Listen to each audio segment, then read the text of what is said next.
completed, and they started to meet in this. Lincoln. So here's Speaker Johnson talking about that interaction. Here we go. Moved the capital from Philadelphia to this location. And in 1807, this was completed, and they started to meet in this small room because we didn't have that many states and representatives at the time. Tons of stories. I mean, we could be here for hours literally talking about all the history in this room. But I want to just show you one thing on the way as we go to the chamber. This is the bronze plate of John Quincy Adams. And he sat here. This is where his desk was. He is the only former president who served in the House. After he was the 6th president, he ran for Congress and he served in the state of Massachusetts here.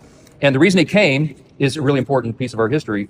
They called him the hellhound of slavery. They also called him old man eloquent, okay, because he was a great orator. But he came to Congress because he had such a deep moral conviction that we had to end slavery. And sadly, the country was not ready to do that yet. So he kept bringing the resolution over and over and over to do it. And one day on his, I think it was his 13th attempt, members of Congress and others said, Mr. President, why are you doing it? What is the point? It is going to fail again. And he said, listen to me carefully. Duty is ours, results are God's, right? It's a very liberating way to live. That's exactly what the Bible tells us to do. We're just supposed to be faithful in the little thing God puts before us today, and we trust him with the rest.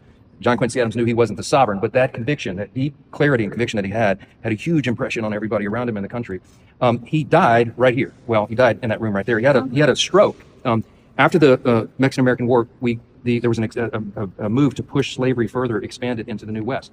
And he was opposing that vehemently. And in February of 1848, as he was making an impassioned speech, he had a stroke and he fell to the floor.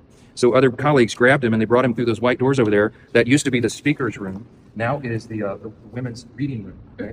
And it's locked up tonight, but they took him, they brought him in and they laid him on a couch. The couch is still there, reupholstered, but it's still there. And he fell into a coma and he lied there for 2 days until he passed. He died at age 80. His wife was by his side. He had one of the longest careers in American politics in history because he was made an ambassador overseas when he was like 14 years old, right? He was John Adams' son, of course. And they were raised in a culture of faith, and he was a deeply convicted believer. Here's what's so cool about the story, though. It was February 21st, 1848. They buried him on February 26th. One of the 6 pallbearers in the procession was a freshman member of Congress from Illinois named Abraham Lincoln. He was the mentee of John Quincy Adams because Abraham Lincoln was drawn to that conviction. Obviously, seeds planted in his heart, big influence upon him.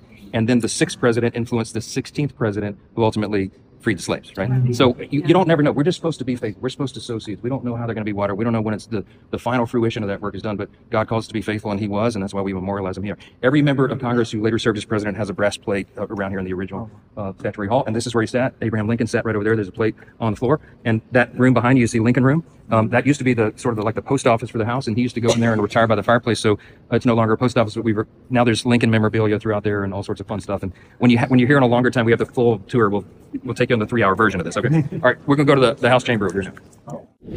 What an amazing story that John Quincy Adams, our 6th president, literally had a stroke on that spot. That's where the House met. He was serving in the House after he was president, and he influenced Abraham Lincoln. And I love what Speaker Johnson said there. That is true, that we are to do what is right and leave the results to God. God has the results. We're supposed to just be faithful and do what is right.